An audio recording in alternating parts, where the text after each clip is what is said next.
Hola, buenas noches a todos. Ya estamos nuevamente en vivo una semana más y como les ya adelanté en la promoción, voy a tener esta noche de invitado a un gran amigo mío, pero además a un gran observador político porque él es un caricaturista y como buen caricaturista que es, siempre tiene una mirada distinta, siempre está al tanto de lo que está pasando en el país.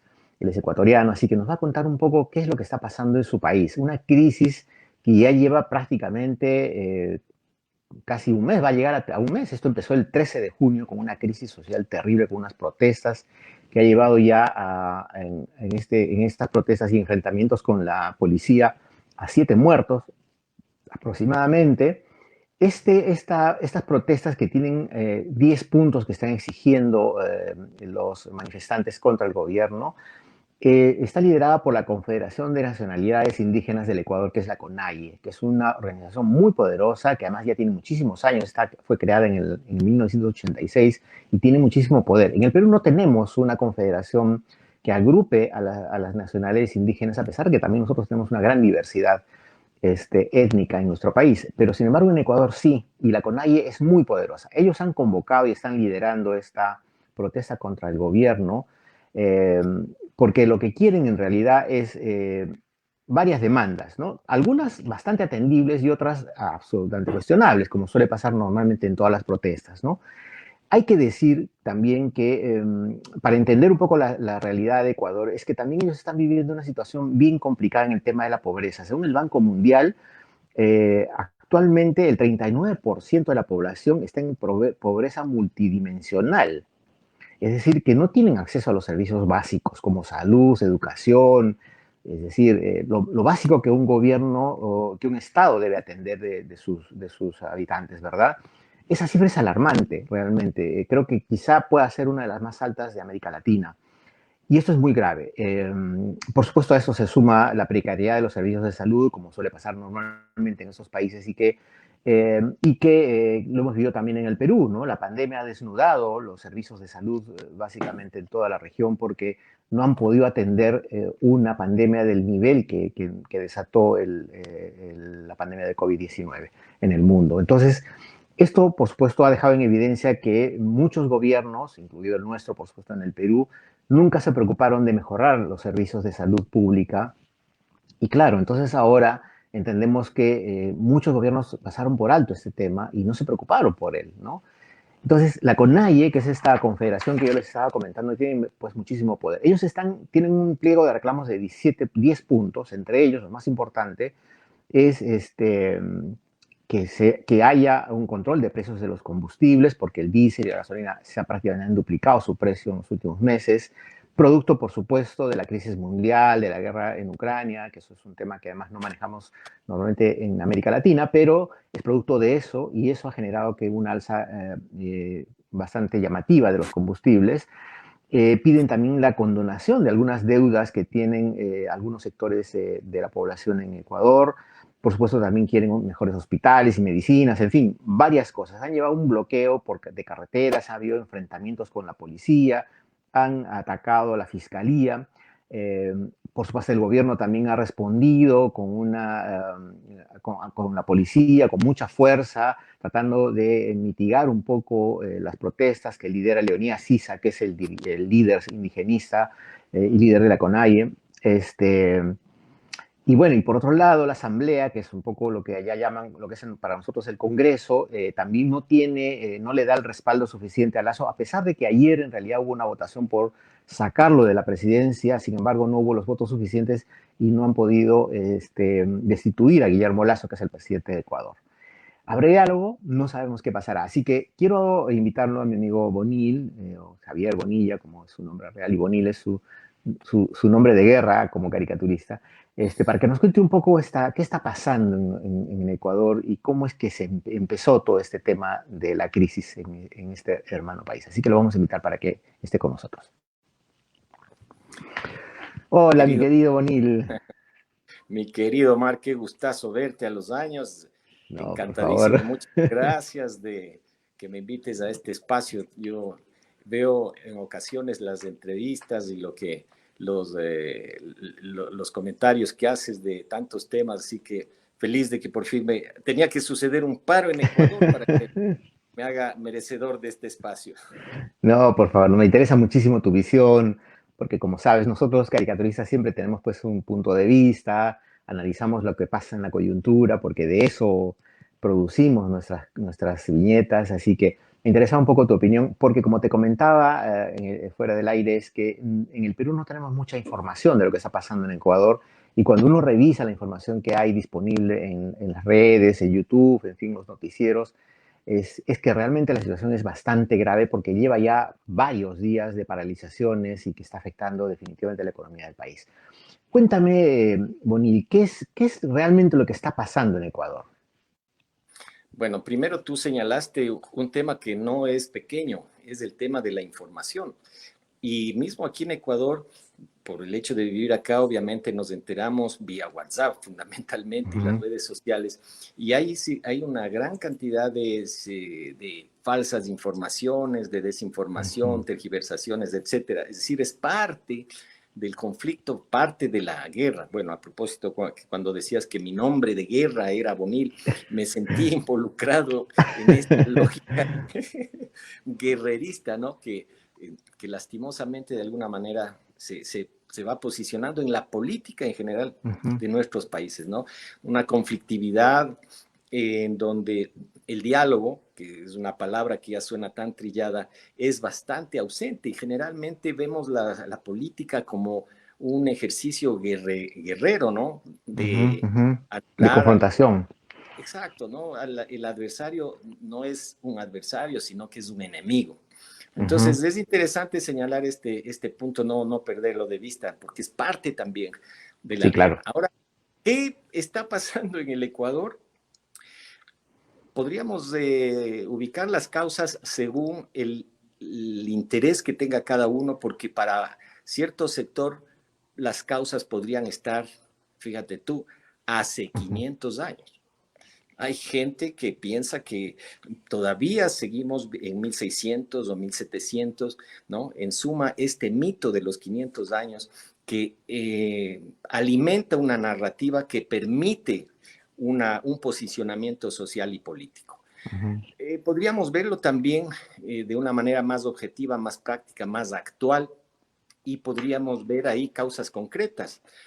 Los 10 puntos, que era el ujú, pliego de peticiones de la CONAIE, son cosas muy puntuales y muy recurrentes. No es la primera vez que el movimiento indígena levanta, y no solo eso, sino los movimientos sociales, demandas por mejoras económicas, con la particularidad de que en el campo es donde se ubica la mayor pobreza, ¿no? O sea, ujú. pensemos que Exactamente.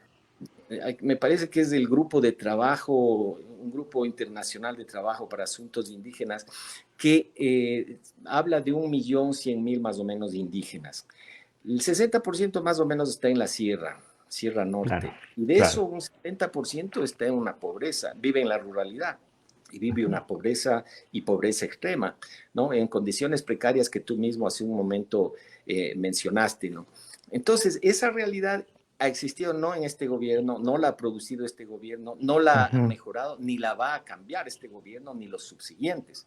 Ojalá que sí, ¿no? ujú, Pero es decir, estas demandas han existido siempre. Ahora, que eso sea el motivo de este levantamiento es algo que ya hay que analizar los bemoles y los matices, ¿no? O sea, qué ujú. elementos han intervenido en esto, porque para unos es simplemente una mascarada, para otros eso es una lucha social con reivindicaciones legítimas, ¿no? De una Ujú, lucha justa, digamos, ¿no? Entonces ujú, podemos ir analizando poco a poco esas claro. particularidades. Ahora, dime, cuando se desata el conflicto, la paralización en Ecuador, ¿cuál fue la respuesta inicial del gobierno de Lazo? Bueno, esto empezó el 13 de junio 13 de junio, y, sí. sí, y con el anuncio de las movilizaciones. Ujú, Y ese anuncio vino de la mano de cierre de vías, que es ya lo claro. usual. Me Es lo imagino que, típico, sí. ajá, exacto, que entre Eso paréntesis, es. yo creo que es un modo de protestar que ojalá pudiéramos algún rato superar. Pero en bueno, pero entonces el primer día ya se produjeron estos eventos, y el primer día me parece que en la noche es que el gobierno decide apresar infraganti a Leonidas Issa, el presidente de la El CONAIE. líder, claro. Ajá, exacto, ¿no? Me parece que era por Machachi, no me acuerdo exactamente, Lo detienen. claro, lo detienen por estar interrumpiendo las vías, la vía pública. No, esto sucedió en horas de la medianoche y lo llevaron a Quito, fue todo un evento medio confuso, lo calificaron de flagrancia, lo llevaron a Quito, luego a otra ciudad, a La Tacunga, etcétera, etcétera. Pero eso para algunos fue un error porque contribuyó a la exacerbación del ánimo. Dicho sea de paso, a mí no me parece que eso haya detonado todo lo que vino después. Pero no exacerbó los ánimos, digamos, al detener a un líder tan importante como. Pero es que hay que tener en cuenta lo que dije al inicio, que la CONAIE tiene muchísimo poder, o sea, no es una organización menor, ¿no? Claro, claro que sí, ¿no? Ahora, tú sabes que cuando termina la guerra aparecemos los generales, ¿no? Todos podemos decir, en esto fallamos, ¿no? Que está bien porque puede servir para acciones futuras. Pero al mismo tiempo, Omar, cabe la pregunta, ¿en qué momento se ejerce el Estado de Derecho? ¿En qué momento se ejerce la legalidad? ¿En qué momento se debe parar ya acciones que son realmente ilegales, que afectan el derecho a otros ciudadanos, ¿no? Entonces, creo yo que el gobierno en ese momento actuó bajo ese parámetro, ¿no? Y puede ser un error, pues, tú bien lo dices, ¿no? Puede haber exacerbado. Sin embargo, yo me atrevo a pensar que el plan iba a continuar como en efecto continuó. Eso no es que alimentó la violencia que se vio después, no, porque además le Claro. liberaron al día siguiente. Entonces, el paro que ha tenido, ¿cuánto? 13 días, más, ¿no? 16 días, algo así, ¿no?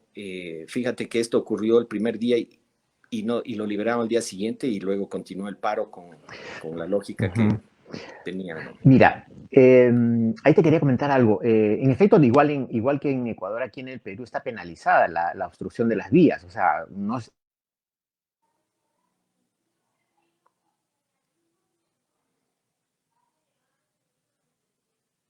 cada vez que hay una paralización. Es la única manera, digamos, de controlar el éxito de una paralización.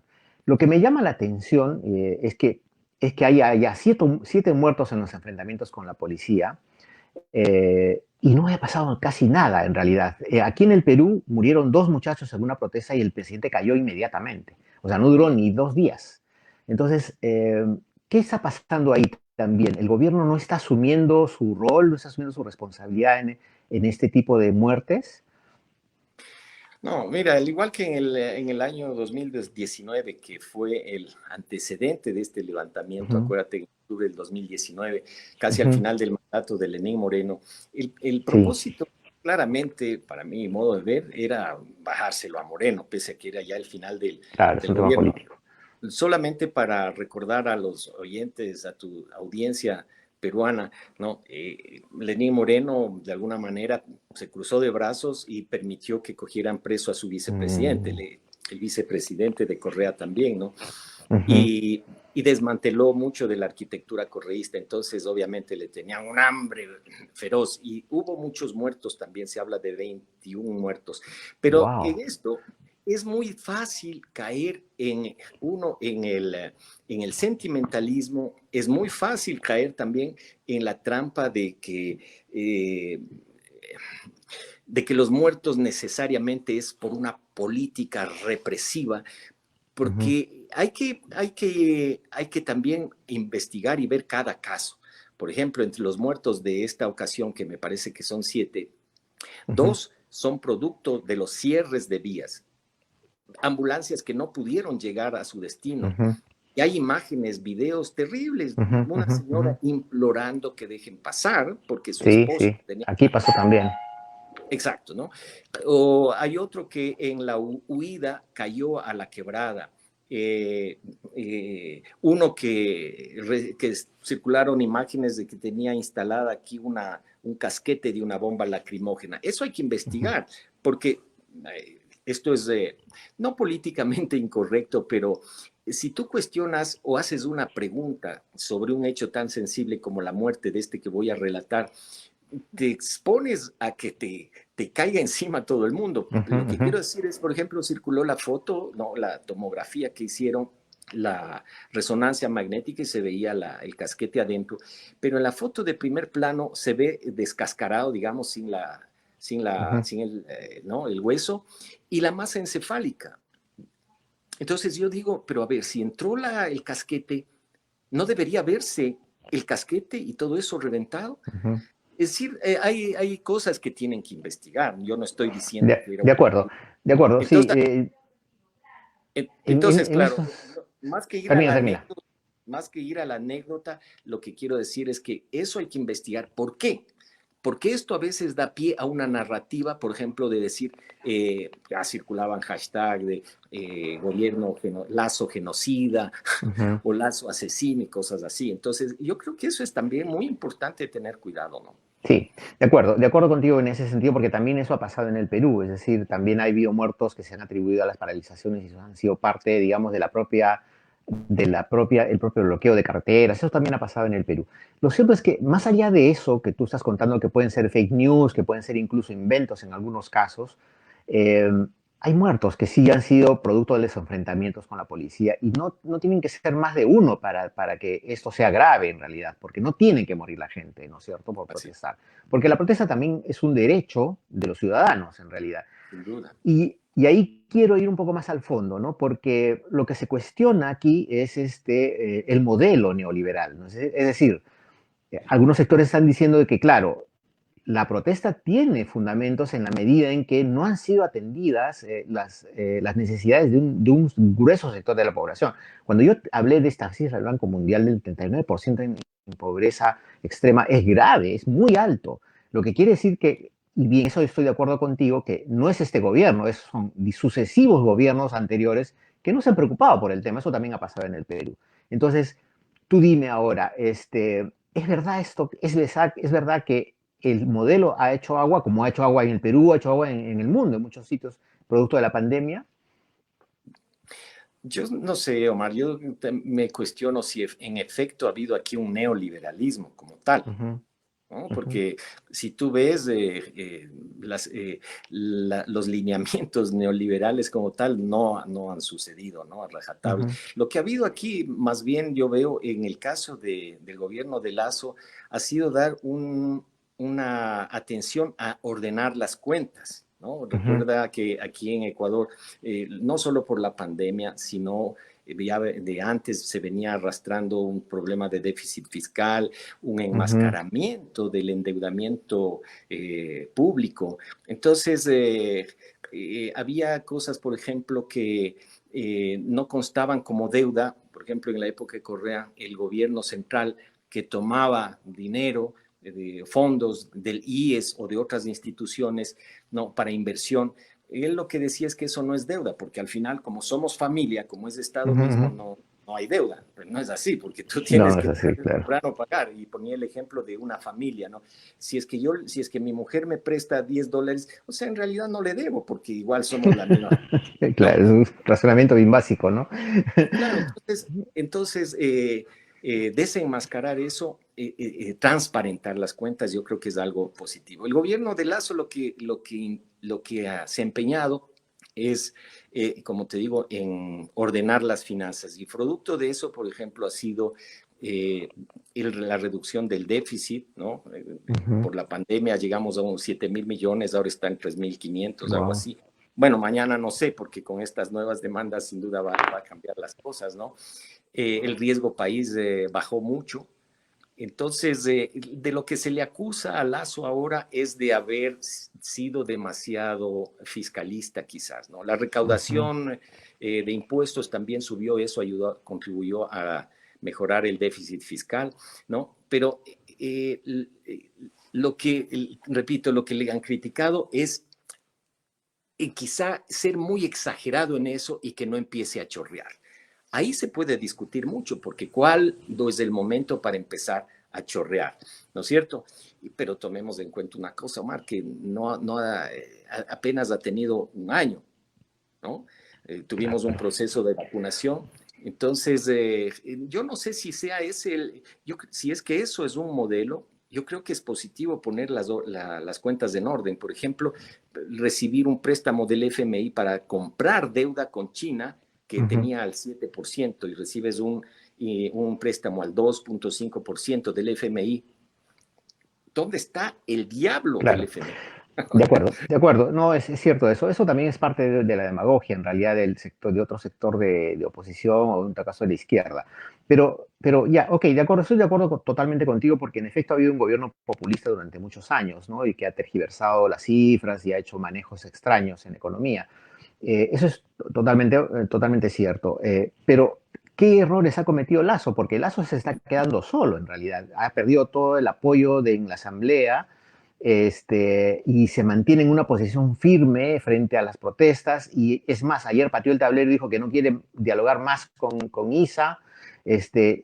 Digamos, yo creo que ahí lo que él está haciendo más bien está echando leña al fuego, ¿no? ¿O no?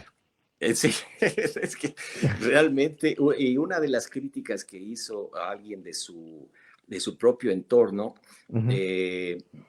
alguien que fue funcionario, ha llegado al Ministerio de Gobierno, dijo que él despreocupó mucho el área política, que no le Uh -huh. interesaba Uh la -huh. política como tal. Y puede ser cierto, pero el problema es que Lasso nació con una debilidad enorme. Su gobierno empezó con una debilidad enorme al cual le tendieron la mano dos partidos tradicionales, bueno, que era el Partido Social Cristiano de larga data y también UNES, que es el partido de Correa. Se Ah, conoció de mira. ese pacto que en realidad Omar buscaba la impunidad, eso Uh -huh. estaba clarísimo, ¿no? Y yo creo que por la presión social, la gente le hizo desistir de ese pacto y Lazo rompió ese pacto, ¿no? Y claro, eso le llevó a un escenario de mayor debilidad, pese a que Claro. pudo haber explotado el apoyo de la gente, porque no Uh olvidemos -huh. que Lazo gana con un porcentaje muy importante de gente que era más bien anticorreísta, o sea, decía, Uh yo -huh. voto por Claro. Lazo para que no gane el correísmo. Y entonces Lazo empezó a olvidarse de esa agenda.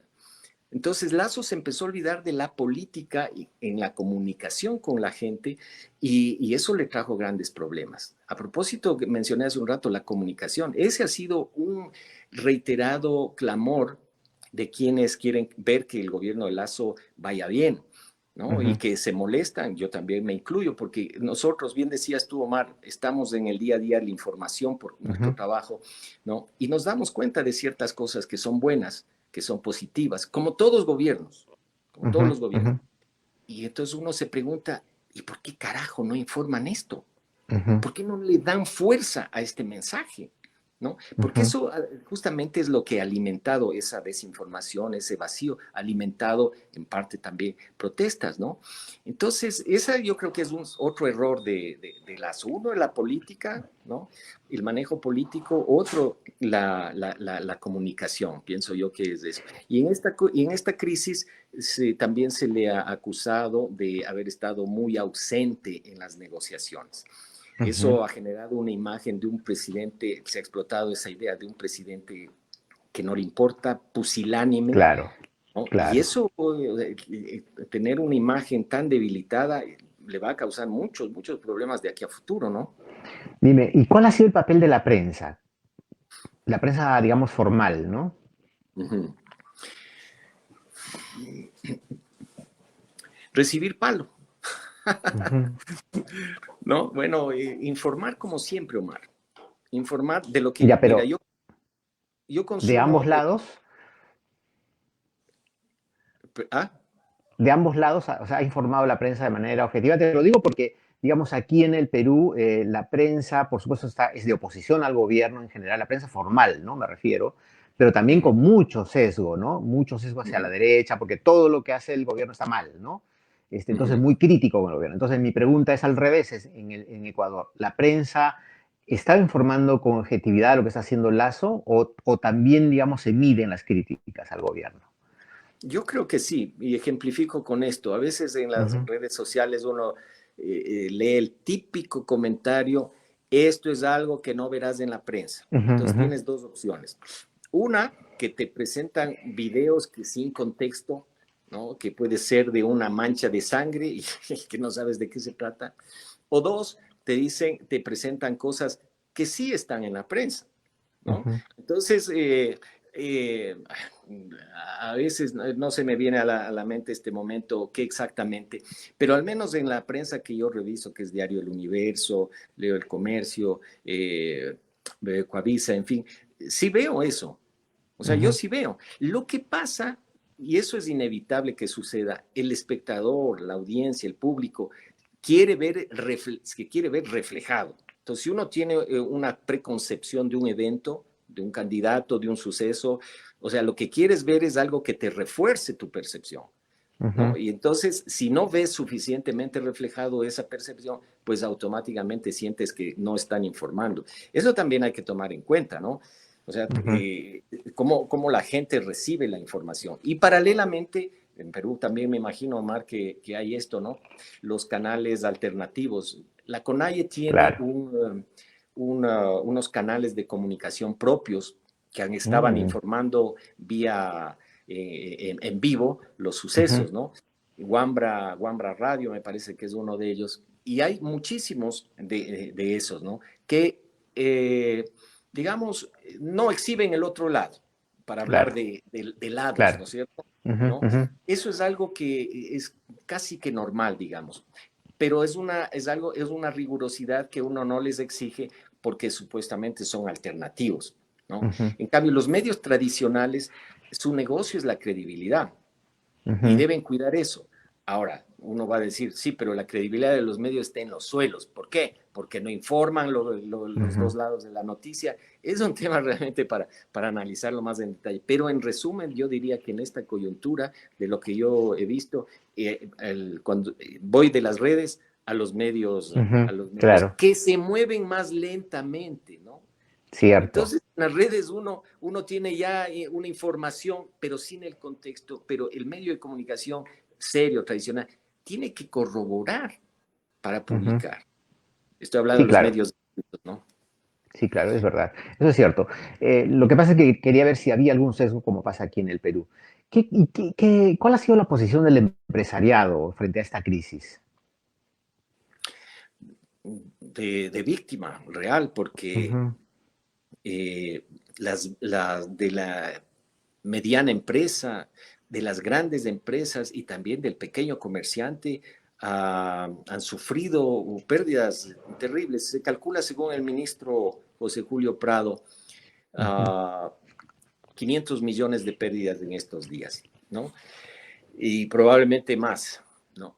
Hemos visto empresas florícolas siendo saqueadas, camiones incendiados, les pinchaban las llantas con clavos, les acuchillaban, eh, destrozaban las rosas de exportación, la leche, abrían los tanques y los regaban ahí al campo. En fin, o sea, veíamos videos de dirigentes que decían, llamaban, y esto no me estoy inventando, llamaban a los campesinos molesto. Había uno en particular que me impresionó mucho porque decía, este fue ayer o antes de ayer, decía, ya estamos cansados, hay algunos que ya, algunos no hemos comido, unos comen más que otros, y estos en Machachi están vendiendo y otros no venden, entonces tenemos que ir al mercado central y el mercado San Roque y vamos a pasar por las ferreterías, entramos, cogemos tiñer, porque querían echar tiñer a los productos. Es decir, la afectación era al comerciante pequeño, al mediano y al grande, como digo en el caso de las rosas, ¿no? ujú, Entonces, este paro se produjo con una violencia inaceptable, con una ujú, violencia muy rechazable. Según algunas encuestas, se habla de un 80% de rechazo, porque ujú. la afectación ha sido enorme. Yo ahora en las redes sociales no vi, digamos, he visto un rechazo brutal con un racismo en muchos casos que no vi, por ejemplo, en 2019. Ujú, ujú. Hoy fue peor. ¿no? Y claro. la gente un poco estaba cansada y estaba preparada, algunos ya estaban armándose para defenderse en algunas urbanizaciones, porque hubo una estrategia de terror. Sí Ujú. hubo, claro que sí la hubo. Y eso responde a una estrategia que según algunos analistas que conocen mejor que, no es que conocen mejor que yo, sino que conocen y yo los leo y repito que responden a esa estrategia mariateguista, ¿no? De llevar el conflicto del campo a la ciudad, de Ujú. sitiar las ciudades, de generar desabastecimientos, de generar un poco de terror también, ¿no? Claro. Ahora, tantos días de paralización, a mí me llama la atención que no haya explotado el gobierno en realidad, porque la crisis es muy grave y es muy severa. Has hecho una descripción bastante cercana de lo que está pasando en el día a día y de cosas que probablemente no se difunden mucho en los medios formales, o en los medios informales, pero ¿cuál es la responsabilidad del gobierno frente a una crisis como esa? Porque la crisis se da, independientemente de que si estás de acuerdo o no con ella, la crisis está, es Claro. evidente, existe, el desabastecimiento probablemente ya se esté dando de manera evidente, pero el gobierno pareciera cruzado de brazos, como que no pasa nada, es decir, no quiere hablar con el principal líder de la CONAIE, dice que no va a hablar con él, que no quiere hablar con él, porque con él no hay diálogo, cuando el diálogo debe ser lo primero que hay que hacer, ¿no? Para poder llegar a un acuerdo o a consensos. Entonces, la pregunta se cae de madura, es decir, ¿qué está haciendo el gobierno? Claro. Mira, el gobierno aceptó un llamamiento al diálogo, me parece que al tercer o cuarto día, Ujú. un diálogo propuesto por 300 organizaciones sociales. Y dijo, sí, yo me someto acepto esta invitación. Y la verdad de los hechos, Omar, es que la CONAIE no aceptaba. Ujú. Y si es que uno revisa los episodios de esos acercamientos, lo cierto es que la CONAIE siempre estuvo reticente.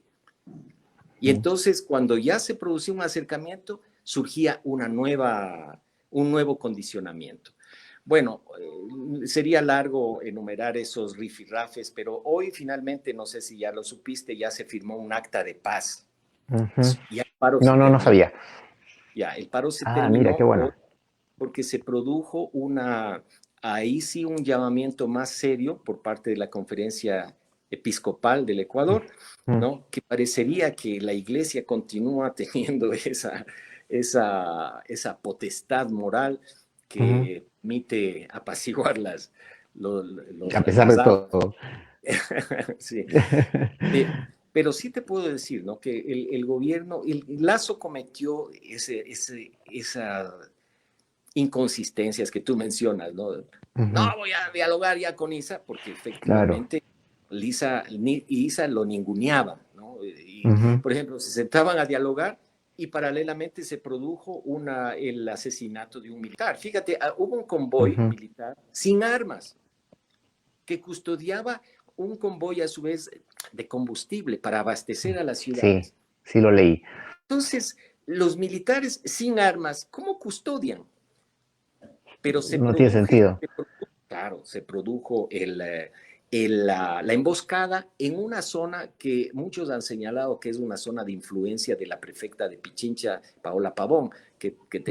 que recibió la amnistía hace poco por el 2019, puesto que ella también estuvo involucrada en la organización del octubre 19, al igual que ahora. Ya te voy a contar más luego Ujú. un detalle, ¿no? Entonces, se produce la muerte de este militar, ¿no? Y varios heridos, y Lazo dice, rompemos el diálogo, ese Ujú. episodio del diálogo que tenía, ¿no? Entonces, dice, no vamos a dialogar con Isa, ¿eh?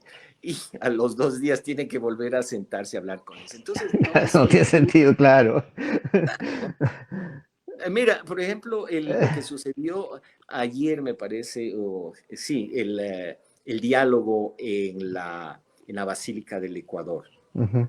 Es que yo digo, pero eh, es que era una cosa terrible, porque de parte del gobierno estaba el ministro de gobierno, estaba el secretario de la administración, estaba caray, el viceministro, me parece, de gobierno, el resto era toda la CONAIE, todos indígenas, Ujú. afuera estaban Ujú. apostados guardias con lanzas, estaban en la boca del lobo.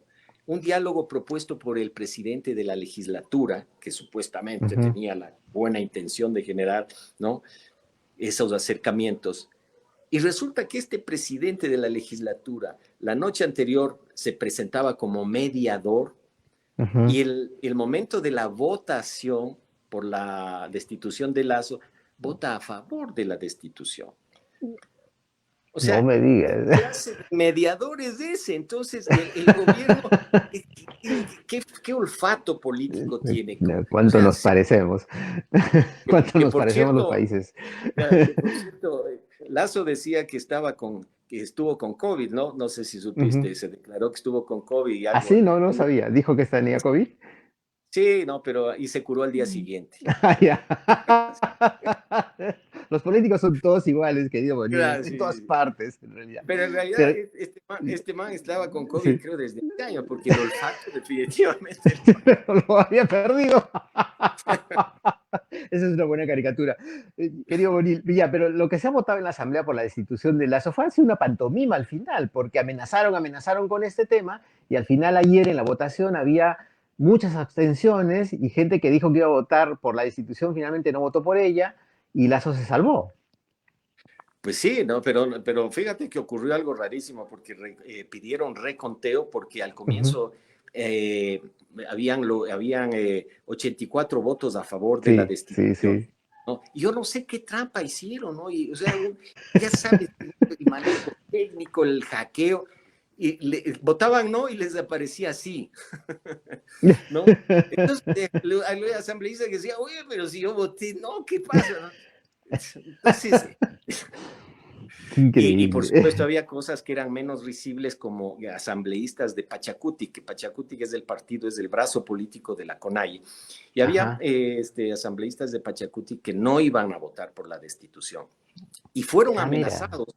De ellos denunciaron que estaban siendo amenazados, huestes que se apostaban en las afueras del domicilio de ese asambleísta. Ah, Otros mira. que llamaban, decían, la asambleísta tal, que no me acuerdo ahorita el nombre, tiene una gasolinera en una de las ciudades del oriente.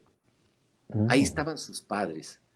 Y llamó a que la gente vaya allá a presionar de esa manera, amenazando. Wow.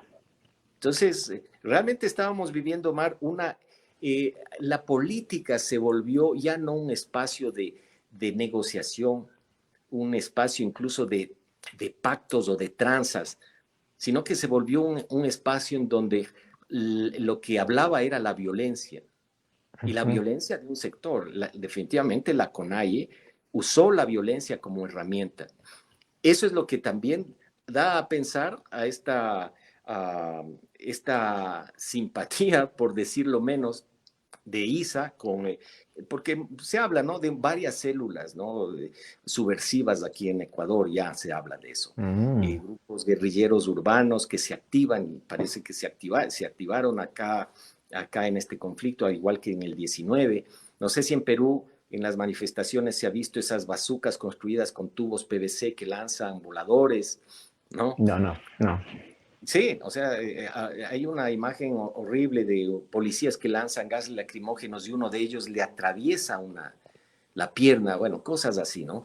Entonces, eso a mí me parece bien grave, Omar, porque la política, tal como lo ha planteado un actor social, actor político, como es la CONAIE, es muy preocupante porque introduce la violencia como herramienta de negociación, entre comillas, ¿no? Más bien Ujú, como herramienta de imposición. Y ujú. hay muchísimos ejemplos, muchísimas manifestaciones del uso de la violencia. Bueno, Entonces, en realidad, en toda protesta la violencia es un ingrediente fundamental, ¿no? Porque justamente generan el caos para obtener, digamos, beneficios en sus pedidos. Pero ya, digamos que aun cuando los gobiernos en realidad deberían saber que eso va a pasar de todas maneras y hay que ver la forma de cómo controlarlo. El tema es que yo he visto, desde lejos, por supuesto, una violencia desmedida de ambas partes, ¿no? Por un lado los de la CONAI y todos los protestantes, por otro lado también la policía, ¿no? Porque se han visto imágenes también en los noticieros locales. Pero ya, si han llegado a un acuerdo de paz, ¿cuántos de los 10 puntos del pliego de reclamos de la CONAIE se han resuelto o están en vías de resolverse? Prácticamente todos, Ujú. ¿no? La bandera de esta más visible ha sido el tema de la gasolina. De la gasolina. Exacto, que el gobierno a los pocos días, no me parece que al sexto día, no me acuerdo bien, dio respuesta a los 10 puntos y entonces dijo, por ejemplo, uno, que la gasolina iba a costar 10 centavos menos, la Ujú. extra y el diésel y la eco, ¿no? La super, que tiene un mayor octanaje, esa es la más cara, cuesta como Claro. $4 el galón, algo así, ¿no? Yo no pongo esa porque no soy de ese grupo pudiente que tú, por ejemplo, Ok, pero ya. no, fue esta propuesta. Y en las negociaciones de ayer y de esta mañana dijeron, no, que no sean 10, que sean 5 más. O sea, 15. un regateo absurdo. Mira, 10 centavos, según las cifras que dan el gobierno, representan 250 millones en subsidio anual. Ujú. Un Claro. 5% adicional, estamos hablando de cerca de 400 millones, ¿no? Ujú. Otra demanda interesante, valiosa, es el frenar la expansión petrolera, especialmente la minera, que tiene mucho Ujú. sentido en áreas de protección De protegida, sí. protegidas y áreas hídricas, cuencas hídricas, áreas ancestrales, etcétera, ¿no? Y piden que se respete el derecho a la consulta previa. Me parece Ujú. bien, aunque eso muchas veces ha sido, Omar, en los hechos una herramienta de chantaje. También se ve dirigentes que chantajean a las petroleras, a las mineras, y que el dinero va a los bolsillos de los dirigentes. Sí, pues Eso es es lo verdad. penoso, Es eso es verdad. lo triste, Es verdad. ¿no? Otra demanda que, bueno, claro, que es como un saludo a la bandera, es controlar los precios, ¿no? Hay precios Ujú. oficiales que, bueno, hay que hacer respetar el banano, otros exigen que haya un precio oficial para el arroz. Eso puede ser discutible, ¿no? Aunque el Ujú. proteccionismo para la agricultura es muy común también en muchos países, ¿no? Claro, claro. Eh, Las deudas. las deudas, sí, sí. Pero en suma, todo eso es dinero, Ujú. todo eso es Claro, dinero. es dinero. Y lo importante es que, chuta, Omar, nos falta cultura financiera. Fíjate, yo estudié sociología y entonces siempre renegaba de todas estas cosas. Que entre paréntesis te digo, mi querido Omar, creo que me estoy haciendo viejo porque es la, es la primera vez. Pero Bueno, en es octubre del evidente. 19, oye, oye, me voy a retirar este momento. Voy a hacer un paro aquí. No, fue la primera vez en que ya no me caían tan bien las protestas, porque Ujú. ya empecé a verles desde un punto de vista más pragmático y menos político. Y empecé a Claro. darme cuenta también de la demagogia que hay del otro lado, digamos. Ujú. Entonces es duro políticamente, te ganas gente que te abuchea, que te pierdes audiencia, pero ¿qué vamos a hacer? Yo prefiero, como yo me desarrollo en el área del periodismo, eso me ha llevado a que trate de buscar información, evaluar, balancear, ¿no? Y hay cosas que uno dice, sí, las demandas son justas, sí, pero, o sea, pero la cosa es cómo las puedes realizar, cómo puedes Ujú. sostener eso, ¿no?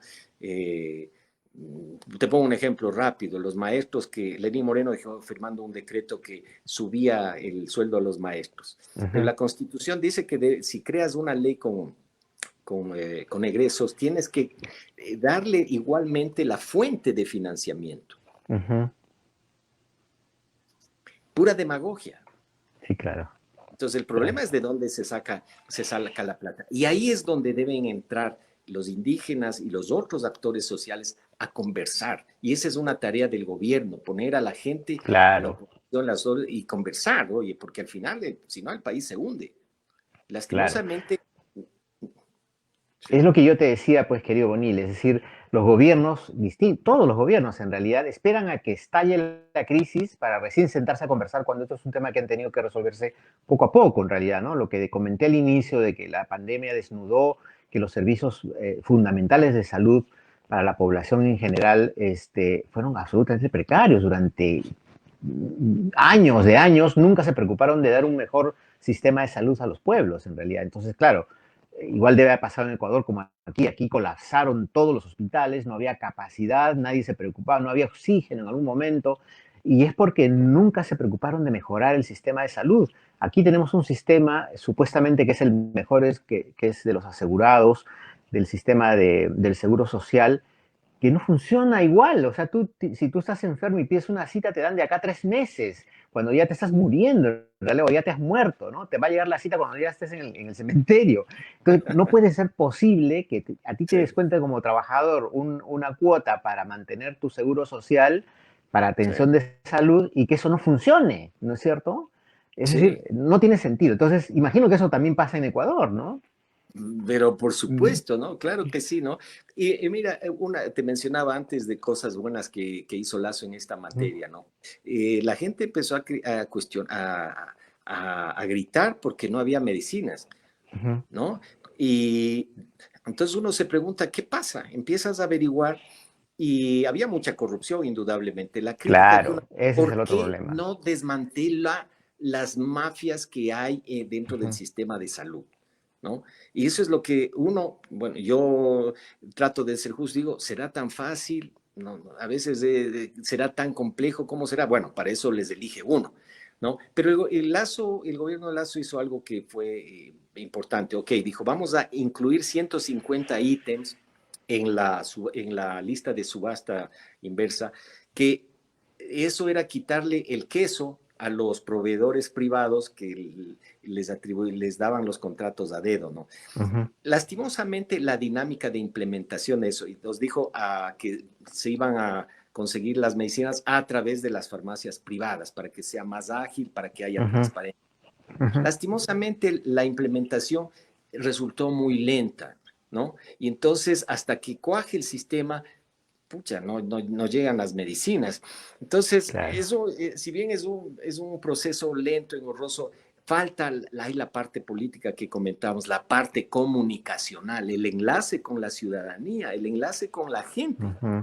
Es algo que se le critica, ¿no? Te dice, el gobierno de Lazo está muy en el escritorio y no trabaja en territorio, que yo creo que hoy hay que ponerles un ají, ya sabes dónde, para que empiecen a moverse, ¿no? Al campo y ver exactamente las necesidades. Hay in situ, ¿no? Entonces, sí, es un desastre, Ujú. no había cédulas, el sistema colapsó, se fue, querías sacar el pasaporte, te daban cita para de aquí a 6 meses, una cosa, pero terrible. Entonces, todo eso también fue minándole y mermándole. Ahora, Ujú. algunos dicen, eso es un boicot porque el gobierno de Lazo, otro de los errores que cometió es mantener adentro un montón de correístas. Puede ser, puede Claro, bueno, ser. Es- el gato de despensero. es- claro, Sí, pero pues lo que ese es el importa gran es lo que problema. decías, ¿no? Los resultados, lo que sucede, Claro. lo que se... Y en ese sentido, sí, pues Bueno, para ir ya finalizando esta conversa muy interesante que nos has hecho un panorama muy bacán sobre lo que está pasando en tu país. ¿Y qué pasa con la corrupción? Porque aquí es un gran problema, bueno, es un mal endémico de todos los países, en realidad en América Latina en general, bueno, en el mundo, ¿no? Pues la corrupción es un tema que no se puede a veces controlar, pero en nuestros países ya es exagerado, ¿no? ¿Cómo ha actuado el gobierno frente a la corrupción, este gobierno de Lazo? mal. O sea, Mm, tal vez te mencioné hace un momento este tema de las medicinas, que es una acción para cortar, ¿no? Pero en la campaña Lazo dijo, vamos a recuperar el dinero robado. ujú, ujú. No sé, es, ese, ¿Dónde está? ese grillito que hace cri, cri, Creo cri, que- ¿Dónde ¿no? está? Sazonado además con el Sí, hecho pues. de que no me digan que no, pero el gobierno, hecho el bobo, permitió que le sacaran a Glass de la cárcel, lo ¿Quién es permitió con Glass? su... Glass es el ex vicepresidente, el que está preso por corrupción, Ujú. el ex vicepresidente de Glass, de Correa, y el ex De vicepresidente Correa. de Correa, por el tema de Ujú. Odebrecht y por Ya. otros. Ajá. se hizo el tonto, no actuó y dejó que pusieran un habeas corpus a favor, un habeas corpus torcido y lo sacaron. Entonces, en esa materia yo a Lazo le pongo una baja calificación. Pero hay un tema, querido Mar, que a mí me parece más importante y crucial, que es el tema, esta visión respecto de los indígenas, el tema del racismo. Y el tema también del modo como se los mira, un cierto paternalismo también por un sector de la intelectualidad, que la intelectualidad lo que debería hacer es crítica, no solo con el sistema, sino con todos los actores. Y entonces a veces se perdona ciertas acciones, de excesos, a título de que se tratan de víctimas o que son postergados por cientos de años. Y eso no es correcto porque así no se construye democracia, así no se construye institucionalidad. Entonces, no sé si tú habrás notado, pero a mí me ha pasado que por haber hecho dibujos en que cuestionaba procedimientos, tanto en el paro del 19 como el de ahora, yo era tildado de racista, ¿no? Incluso un ex profesor a quien yo he apreciado mucho de la universidad, refiriéndose a mí sin dar mi nombre, por supuesto, ¿no? Pero decía que parece que se les oscureció el pensamiento, ¿no? O sea, y uno dice, pero ¿por qué? Los indígenas son otro actor político, pretenden un poder y merecen ser, digamos, observados con la misma rigurosidad. Y bueno, Y sobre hay, todo en Ecuador, que tiene mucho poder y en realidad prácticamente tienen un partido político detrás, ¿no? claro, no olvidemos que Pachacuti tuvo la presidencia de la Asamblea. Tienen Ah, un bloque mira. importante, claro.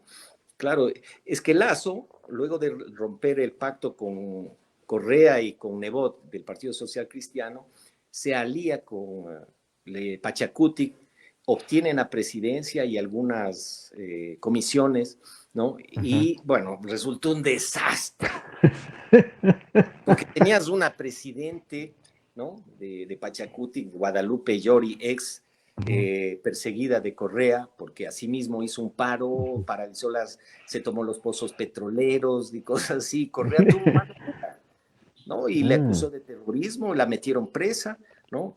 Los derechos humanos saltaron, pero ¿cuándo vamos como país a acabar con esas prácticas, de afectar a toda la población, cerrando las vías, impidiendo la libre circulación, destrozando la economía?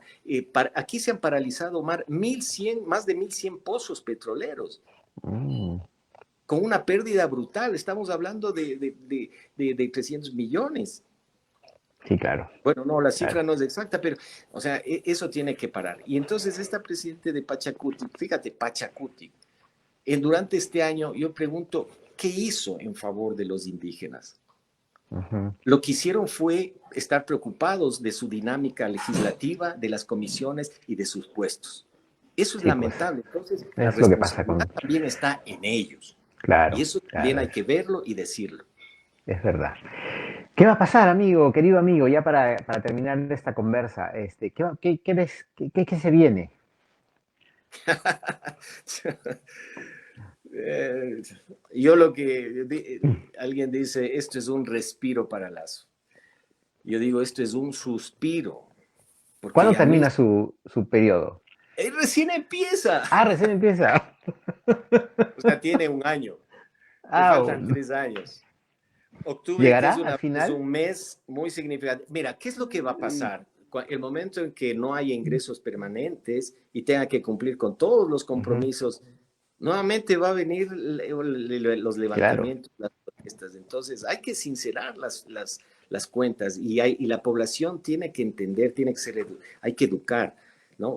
Y hay una dirigente indígena, Lourdes Tibán, que cuando en un programa le decía a la entrevistadora, pues que la gasolina sube y es terrible, mire el aceite, el precio en el que está.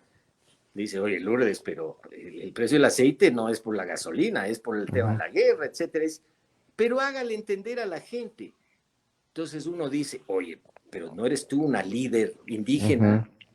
Y si tú entiendes, ¿cómo es que no explicas? Pues, Es de ¿qué va a locos. pasar? Va a pasar lo mismo, Omar. O sea, tenemos una Sí, clase política igual que el Perú. el Perú. Sí, de verdad, mira, yo empezaba esta conversación como diciendo cuánto nos parecemos en nuestros países, en realidad cuánto nos parecemos, porque en el fondo tenemos una clase política poco preparada, bastante inestable y precaria en los gobiernos, porque fíjate tú lo que me estás contando en este panorama de un gobierno igual que en el Perú, que recién va a tener un año, ahora en julio cumple un año, y ya has visto en la crisis en la que estamos envueltos nosotros y ustedes también, en lo mismo, ¿no? Nadie sabe si ambos presidentes van a llegar al final de su gobierno. Claro, Qué yo creo que locura. tenemos que reunirnos en Huaquillas, en Tumbes, algo Sí, así, sí, sí. zanjar este tema. ¿Cuál es la cerveza de Perú la más? Bueno, acá digamos que el trago emblemático es el pisco, ¿no? Ah, chuta. Que tú bien sabes. Sí, sí. No me hagas acuerdo. Esa.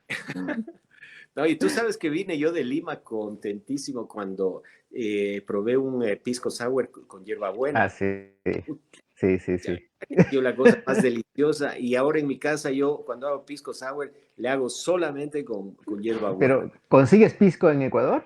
Claro, por supuesto, sí, Sí. sí. Ah, Pues oye, mira. los indígenas no bloquearon tanto. Y sí, sí, sí, ay, pues oye. Bueno, En nuestros países puede faltar todo menos trago, tú me sabes. los trago, es verdad. Sí, Querido amigo, muchas gracias por tu tiempo, por la conversa tan interesante. Hemos aprendido un montón y de verdad cuánto nos parecemos el Ecuador y Perú. En realidad, ojalá que podamos encontrarle el camino y la salida porque al final todos nos perjudicamos con este tema de problemas, ¿no?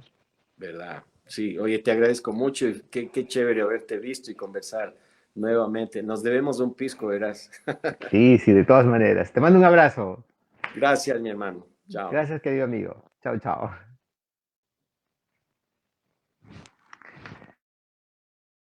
Bueno, muy interesante la conversa con mi amigo Javier Bonil, a quien quiero mucho, a quien conozco además muchísimo tiempo. Él es caricaturista ecuatoriano, él trabaja en Universal de Ecuador, tiene una mirada interesante sobre lo que está pasando en la política de su país y por lo menos hemos aprendido un poquito más de lo que está pasando en esta crisis que ya, según lo que nos ha contado, ya llegó a su fin por el acuerdo de paz que han firmado hoy y esperemos que ya no haya más muertos de todas maneras en las protestas, ¿no? De verdad quiero saludar aquí a Richard Pequeño, que estuvo desde el principio, a mi amiga Begonia, a mi compañera de la universidad, Nedela, a Esther Villafuerte, la poeta, a Salomé, a mi amiga Álvarez también de la universidad, Alejandrita Ojeda y mi amigo Víctor Sanginés, que ahora es un capo del diseño, ahora está trabajando para un periódico en Japón, creo, ¿no? En fin.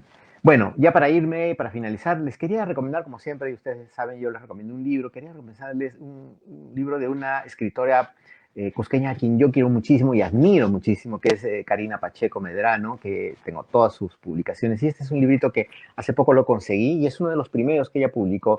Son 7 cuentos que ella publica bajo el nombre de Lluvia y donde realmente se muestra todo su talento para escribir, para crear historias, ¿no? Yo creo que este es un libro fundamental para conocer bien los orígenes de su literatura y que de verdad que es un libro bastante sencillo, fácil de conseguir. Ahora que viene la Feria del Libro probablemente podamos conseguirlo ahí, pero que en realidad vale la pena leer, porque así vamos a conocer un poquito más de su literatura. Quiero leerles un poquito la reseña de Lluvia, que cuenta la desaparición de una niña que juega a diario con seres mágicos desplazados por la guerra, que son víctimas del desprecio de quienes debían protegerlos, un grupo de universitarios que debuta entre las filas del MRTA, comunidades amazónicas que son arrastradas por la codicia del mundo moderno, un caminante que regresa al lugar de su nacimiento en busca de los retazos de su identidad.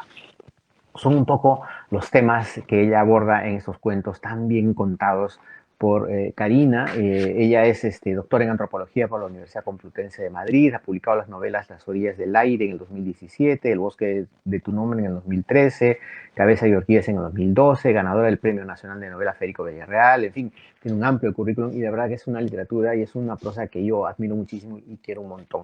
Así que se los recomiendo, Karina Pacheco Medrano Lluvia o cualquiera de sus libros, sus novelas que son realmente extraordinarias. Muy bien, ahí está mi amigo Darío Castillejos también, que dice que está contento de vernos. Así que les mando un gran abrazo, si les gustó el programa, compártanlo, mañana ya estará subido en YouTube, así que nos vemos la próxima semana con un nuevo invitado. Muchas gracias. Gracias, Darío. Chao, chao.